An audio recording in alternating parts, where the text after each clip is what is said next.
அனைவருக்கும் வணக்கம். புதுச்சேரியில் நடந்தது போல் தர்மபுரியில் ஒரு சம்பவம் நடந்திருக்கிறது. அந்த சம்பவத்தை பற்றி தான் நமக்கு இந்த வீடியோவில் பேசப்போகிறோம். அந்த சம்பவத்தின் தொடக்கம் என்னவென்றால், 19 வயது வாலிபன் 10 வயது சிறுவனை கொன்ற கதை. வாங்க வீடியோக்குள்ளே போய் பார்ப்போம். உயிரோடு உயிர் கோர்த்து வாழவா. இந்த மாதிரி சம்பவங்கள் தொடர்ச்சியாக நடக்கும் விதங்கள் எதற்காக நடக்கிறது என்பதை நான் உங்களுக்கு ஒரு சுட்டிக்காட்டாக இங்கு விளக்கப் போகிறேன். இந்த சம்பவம் எதற்காக நடக்கிறது என்பதற்கு மக்களுக்கு புரிகிறது, ஆனால் அரசுக்கு புரிகிறதா என்பதுதான் இந்த கேள்வியின் விளக்கம். சற்று அரசு இதை சிந்திக்க வேண்டும். இது அத்தனையும் ஒவ்வொரு விதங்களில் ஒவ்வொரு வாதங்களில் நடப்பது என்னவென்றால், போதைப்பொருள் கஞ்சா இங்கே பிரபலமாக பரவிக்கொண்டே வருகிறது. இளைஞர்களை தாக்குகிறது, இளைஞரை முற்கோப்பாக அதை தொடுகிறது. அவர்கள் தேவையில்லாத காரியங்கள், தேவையில்லாத இனப்பெருக்க விஷயங்கள் எல்லாம் செய்து கொண்டு சுற்றி வருகிறார்கள். அதில் கொலை முயற்சியும் வன்முறையும் நடந்து கொண்டே இருக்கிறது என்பதை அரசு கவனிக்கவில்லையா? சற்று இதுபோன்ற சம்பவங்களை அரசு கவனித்து இருக்க வேண்டும். இதுபோன்ற சம்பவங்கள் மேலும் நடக்காமல் இருக்க வேண்டால் அரசு தான் தலையிட்டு இதை தீர்க்க வேண்டும். இப்போது காலகட்டத்தில் கஞ்சா போதைப் பொருட்கள் பிரபலமாக பரவி வருவதால் கொலை, கற்பழிப்பு, போதைக்கு அடிமை இப்படி என்று பலவிதங்களான இனச்சேர்க்கை பொருக்கமான சில விஷயங்கள் எல்லாம் நடந்து கொண்டிருக்கிறது நம் உலகில்.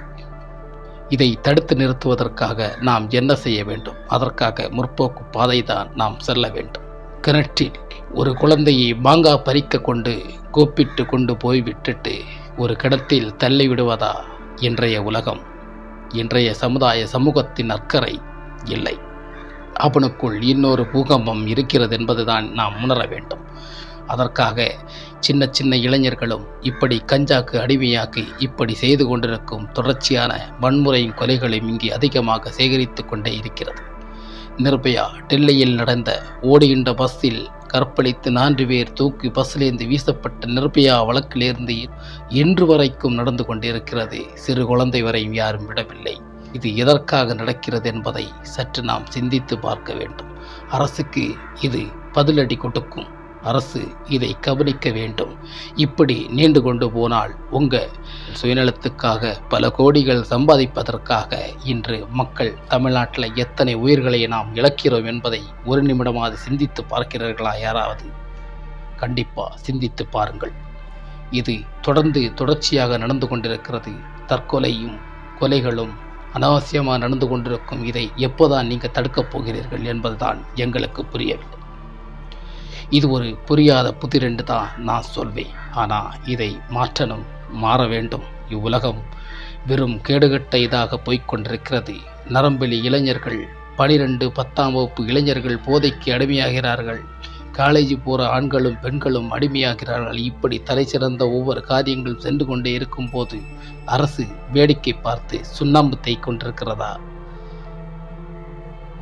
இது இப்படியே போனால் எத்தனை உயிர்களை நாம் இழப்போம் என்று தெரியாது மக்களே.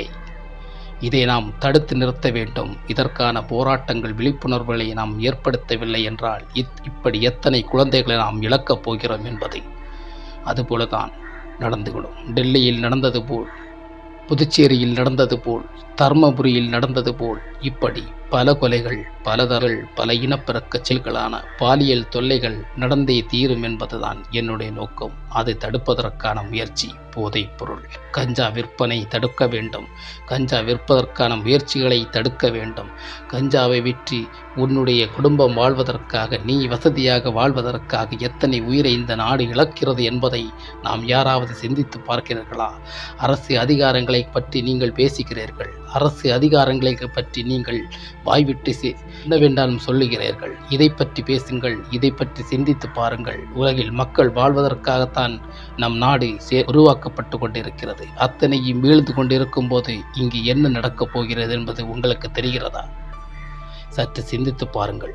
ஒரு பொறுப்பில் தலைவராக இருந்தாலோ அல்லது ஒரு பொறுப்பில் முதல்வராக இருந்தாலும் அத்தனையும் நீங்கள் எடுத்துக்கொள்ள வேண்டிய இது அத்தனையும் பொறுப்பு அரசே தான் சாரும். இது ஒரு முடிவு கட்ட வேண்டும். இதற்கான முடிவுகள் இங்கே முடிய வேண்டும். இதற்கான வன்முறைகள் தொடர்ந்து கொண்டே இருக்கிறது. மக்கள் அல்லோலப்பட்டு கிடக்கிறார்கள். அலட்சிய பாதைக்கு மக்கள் ஆபத்தான சூழ்நிலையில் இருக்கிறார்கள். இதை நன்கு உணருங்கள் மக்களே. இந்த வீடியோவுக்கு நீங்கள் தொடர்ந்து சப்போர்ட் பண்ணுங்க, சப்ஸ்கிரைப் பண்ணுங்க. இது போன்ற வீடியோக்களை நான் வெளியிடுவேன். வணக்கம். உயிரோடு உயிர் கோர்த்து வாழவா